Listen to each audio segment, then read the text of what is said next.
दोस्तों जय Hind. Miscellaneous ST point में दोस्तों आप लोगों का स्वागत है। दोस्तों आज की जो सवालें रहने वाली हैं 3 से 4 सवालें बहुत बेहतरीन सवालें रहने वाली हैं। एनटीपीसी ग्रुप डी और एसएससी जीडी में लगभग इसी प्रकार की सवालें इस समय ट्रेंडिंग में पूछी जा रही हैं। दोस्तों मैं डी के दीपक, वीडियो को ज़्यादा बड़ा ना करते हुए चलिए बढ़ाना स्टार्ट करते हैं। जैसा कि इसमें पहली सवाल देख रहे होंगे दोस्तों, दिया गया है पी क्यू और आर की आय 9:15:10 के अनुपात में है और उसकी बचत 10:15:12 के अनुपात में है। यदि आर की आय का 60% खर्च करता है तो पी क्यू आर के व्यय का अनुपात ज्ञात कीजिए। ठीक है दोस्तों, तो यह चीज़ दिया गया है। अब हमको करना क्या है, देखिए इसमें करना क्या है और बेहतरीन से जैसे इसमें बोला गया पी क्यू आर की आय का अनुपात, देखिए आय का अनुपात पहले लिखिए। आय का अनुपात, आय जो दिया गया है दोस्तों उसको लिख लीजिए। जैसे आय दिया गया है 9:15:10, ठीक है। ये तीनों की आय का अनुपात दिया गया है। जब आय का अनुपात दिया गया है तो देखिए एक हमको क्या करना पड़ेगा, कांस्टेंट वैल्यू माननी पड़ेगी। तो हम चलते सभी, क्योंकि अनुपात में वैल्यू क्या होती है, कांस्टेंट में होती है, सब में अर्थात डिविजिबल होता है। अनुपात जब लिखा जाता है छोटी से छोटे रूप को लिखा जाता है। तो हम यहाँ पर क्या करते हैं, कांस्टेंट वैल्यू मान लेते हैं, ठीक ना, सभी में कॉमन, ठीक ना, यक्स, ठीक है ना, सभी को यक्स मान लिया। अब हमको करना क्या है, अगला इस्म दिया गया और उनकी बचत है ये 10:15:12। अच्छा ये बचत दिया गया है तो बचत को भी लिख लो, बचत, ठीक ना। तो बचत में दिया गया 10, 15 और 12 दिया गया है। ये सभी क्या है, अनुपात में दिए गए हैं, ठीक है दोस्तों। जब अनुपात में दिए गए हैं तो अब हमको करना क्या है, तो अब इसमें भी क्योंकि बचत है तो इसको भी हम एक कांस्टेंट वैल्यू से y से प्रदर्शित करते हैं। किससे प्रदर्शित कर रहे हैं दोस्तों, y से प्रदर्शित कर रहे हैं, ठीक है। तो अच्छा ये है हमारा p है, ये हमारा q है और ये हमारा r है, ठीक है।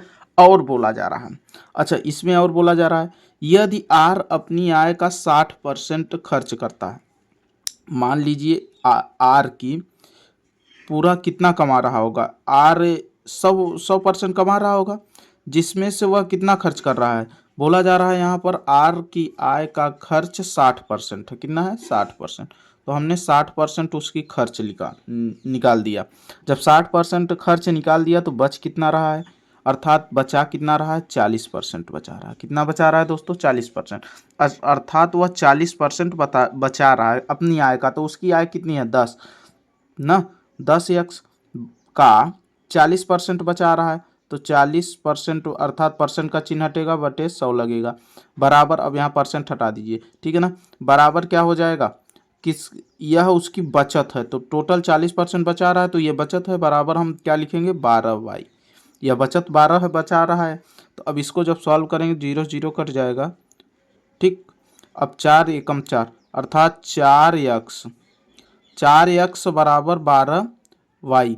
तो अब इसको देखिए, जब भी संख्या को एक तरफ और अचर वाले पद को एक तरफ कर लो, ठीक है ना, तो 12/4 हो जाएगा। 4 एकम 4, 4 तिहाई 12, अर्थात x बटे वाई बराबर क्या हो गया, 3/1। अर्थात x की वैल्यू 3 आई और y की वैल्यू 1 आई। हमें कांस्टेंट वैल्यू मालूम हो गया दोस्तों। जब कांस्टेंट वैल्यू हो जाएगा तो हम आराम से उनका पूछा किया गया है कि पी क्यू आर के व्यय का अनुपात, अब हम व्यय का अनुपात आराम से निकाल सकते हैं, ठीक है ना। तो अब देखिए, अब व्यय यहीं बीच में लिखते हैं व्यय, ठीक ना, व्यय हो गया। तो अब व्यय को हम करते क्या है, जैसे कि इसमें दिया गया जो वैल्यू दिया गया, तो अब हम क्या करते हैं, इसका मल्टीप्लाई कर लेते हैं। जैसे हमने अभी अलग से लिख लेते हैं, तो ठीक है।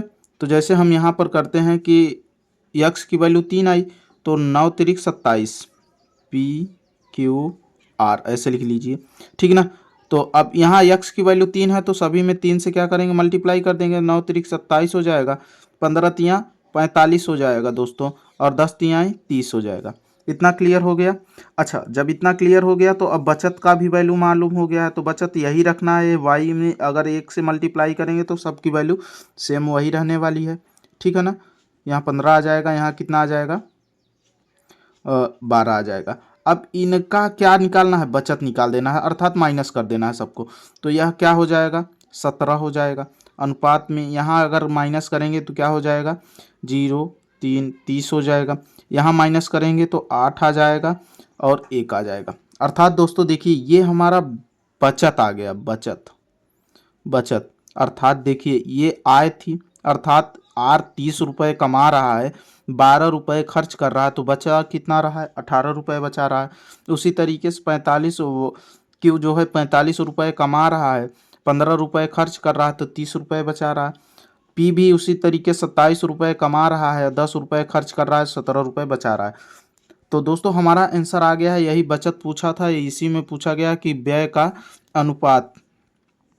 का अनुपात ज्ञात कीजिए। अर्थात देखिए ये हमारा क्या था, आय था, ये हमारा बचत था, ठीक है ना, ये हमारा बचत था। ठीक, जब बचत था तो ये हमारा आ गया क्या, खर्च आ गया, सॉरी खर्च, यहाँ बचत लिख दिए, खर्च आ गया, ठीक है ना। क्योंकि देखिए यह हमने क्या कांस्टेंट वैल्यू मान कर इसमें हमने हल सॉल्व किया था, एक की वैल्यू दिया था, उससे हमने एक्स और वाई का वैल्यू निकाल लिया। ठीक है, जब एक्स वाई का वैल्यू निकाल लिया तो हमारा, अब देखिए ये हमारा क्या हो जाएगा, आय, अर्थात ये लोग इतना कमा रहे हैं और ये बचा कितना रहे, ये हमारा बचत हो गया, ओ सॉरी बचत, ये बचत हो गया और ये खर्च, अर्थात आय में से बचत घटा दीजिए तो खर्च मालूम हो जाता है। दोस्तों आई होप आप लोगों को यह सवाल समझ में आई हो, तो बहुत ज़्यादा दोस्तों शेयर करिएगा। देखिए ये एक शौक़ है यूट्यूब पर पढ़ाने के लिए, इसलिए हम मेहनत कर रहे हैं दोस्तों, तो आप लोग भी ज़्यादा मेहनत करिए साथ में।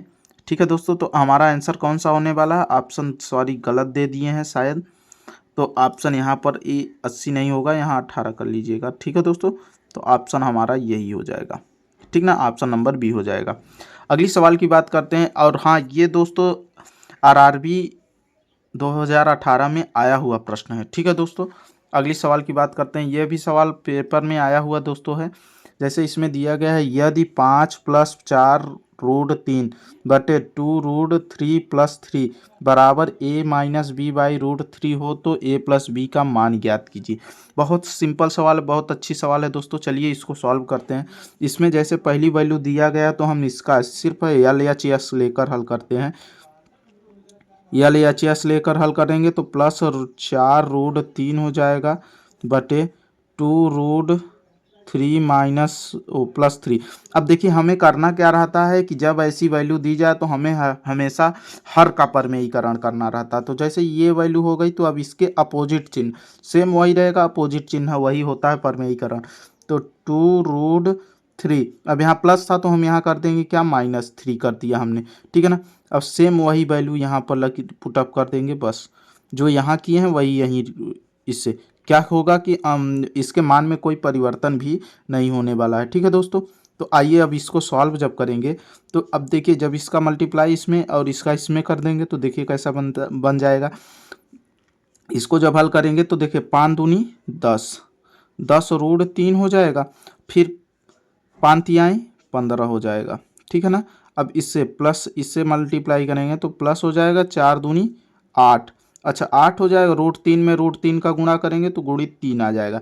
ऐसे होता है दोस्तों, √3 गुणित √3 हो जाएगा। तो इसको क्या करते हैं, एक के अंतर्गत लिख देते हैं, तो 2 का पेयर बन गया, एक बाहर आ गया, वही चीज़ यहाँ किया गया है दोस्तों। ठीक है, तो अब देखिए यहाँ इसका हो गया, अब इसका इसमें करते हैं तो 4 तिहाई 12 हो जाएगा और √3 लग जाएगा, ठीक है ना, नहीं मिल रहा था, डिवाइड बाई, अब देखिए a + b a - b अर्थात a² + b a² - b²। तो ठीक है, करते हैं, जब इसका स्क्वायर करेंगे तो यहाँ √3 है तो 1 ठो हो जाएगा, 2 दूना 2 का वर्ग, देखिए ये 2 है, अर्थात इसको ऐसे 2 रूट 3 का जब वर्ग करेंगे क्या हो जाएगा दोस्तों, तो 4 गुणित 3 हो जाएगा, अर्थात 12 आ जाएगा। ठीक है दोस्तों, क्या हो जाएगा 12, क्योंकि इसको कैसे कर देंगे 2 रूट 3 × 2 रूट 3, इसका भी हमने बताया 2 दूनी 4 हो जाएगा, और इसका भी यहाँ पर किया हमने तो यहाँ गुणित 3 आ जाएगा, ठीक है ना, 12 हो जाएगा। तो डिवाइड बाय, अब यहाँ पर करते हैं क्या, 12 माइनस, डायरेक्ट इसको हमने लिख दिया यहाँ से पुटअप करके वैल्यू, ठीक है ना। अब देखिए यहाँ पर 3 का वर्ग क्या होगा, -9 हो जाएगा, 3 का वर्ग 9 होता है। अब इसको जब सॉल्व करेंगे दोस्तों तो देखिए ये 10 और ये तो 10 पहले संख्या को सॉल्व कर दिए, 8 तिरिक 24 हो जाएगा ना। ठीक है, तो जब इसको हम माइनस करेंगे तो कितना आ जाएगा दोस्तों, 12 में से 10 जाएगा -2√3 हो जाएगा। अच्छा, इसको जब सॉल्व करेंगे तो 18 तिरिक 24, 24 में से 15 जाएगा तो कितना आएगा दोस्तों, 24 में से 15 निकालेंगे तो कितना होगा, तो माइनस कर दीजिए। देखिए ऐसे 8 तिरिक 24 हो जाएगा, 24 में से हम क्या करते हैं 15 माइनस करेंगे तो 9 आ जाएगा बस, और ये कट ही जाएगा। ठीक है ना, तो कितना आ जाएगा, 9 आ जाएगा।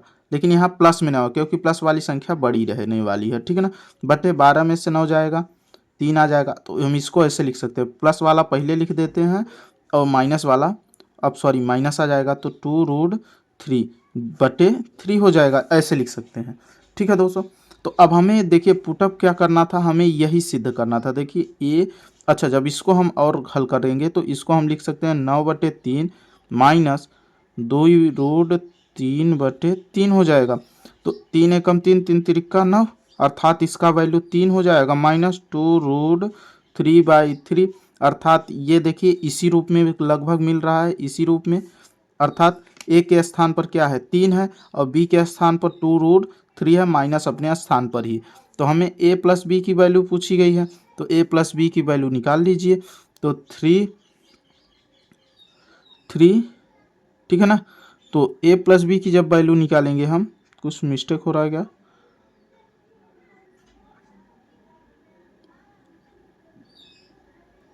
नहीं ठीक है दोस्तों। देखिए अब हम इसको ऐसे भी लिख सकते हैं, क्या लिख सकते हैं, देखिए 3 माइनस इसको लिख सकते हैं 2√3 डिवाइड बाई √3 इंटू √3, √3 से √3 कट गया, अर्थात अब देखिए ये सेम इस तरीके से मिलने लगा कि नहीं, अर्थात नीचे √3 और ये, अर्थात इसको हम ऐसे कर सकते हैं 3 - 2 डिवाइड बाई √3 हो जाएगा, ऐसे बन रहा है। अर्थात यह ए की वैल्यू, यह बी की वैल्यू।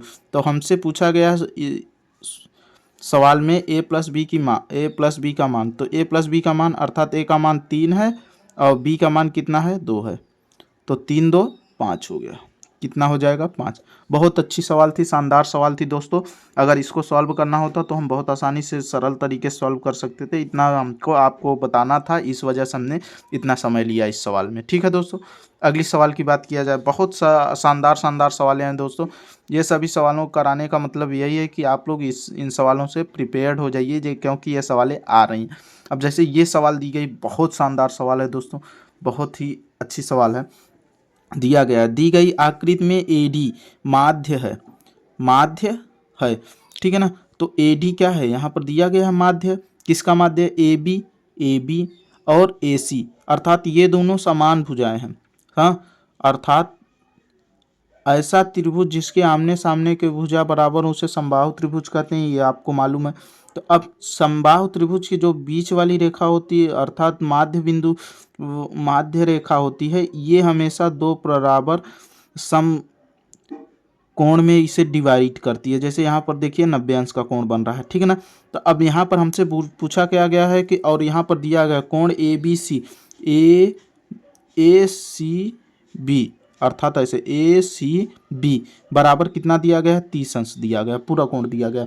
तो हमसे पूछ क्या लिया है, ए डी की लंबाई ज्ञात कीजिए। तो देखिए दोस्तों, ये बहुत सिंपल सवाल है, इस पर ये चीज़ ये ध्यान दीजिएगा कि इसमें अब यह हमारा कर्ण हो जाएगा, यह आधार हो जाएगा, यह लंब हो जाएगा। तो देखिए हमने बताया था लाल बटे कक्का, ठीक है ना, लंब बटे कर्ण साइन थीटा और आधार बटे कर्ण कॉस थीटा। ये लंब बटे आधार क्या होता है, टैन थीटा होता है, ठीक है ना। तो यही होता है लाल बटे कक्का। तो आइए हम इसी से सॉल्व करते हैं। जैसे कि अब इसमें दिया गया है जो हमें निकालना है, तो अब वैल्यू हमें ये पुटअप करनी थी। अगर ये चीज़ हमें मालूम नहीं है तो हम क्या करते हैं, यहाँ लंब बटे आधा, अर्थात साइन थीटा बराबर हम लगा देंगे, साइन थीटा बराबर हो जाएगा। हमसे ये वैल्यू पूछी गई, तो इसका और इसका ये चीज़ हमें मालूम नहीं है, क्या नहीं है, ए बी और ए सी, ठीक है ना, और बी सी हमें भुजा दी नहीं गई है, ठीक है ना। तो चलिए अब हम चलते हैं, इसको सॉल्व करते हैं। तो जैसा कि आप देखेंगे तो आपको समझ में आ जाएगा खुद ही। तो चलिए देखिए, जैसे कि अभी हम इसको सॉल्व करते हैं तो यहाँ पर क्या हो जाएगा, हमारा ये कण अर्थात लंब, पहले लंब लेंगे, लंब क्या है A D, A D, A D बटे क्या हो जाएगा, ए डी बटे क्या होता है, ए डी बटे कण अर्थात ए सी हो जाएगा, क्या हो जाएगा, ए सी हो जाएगा।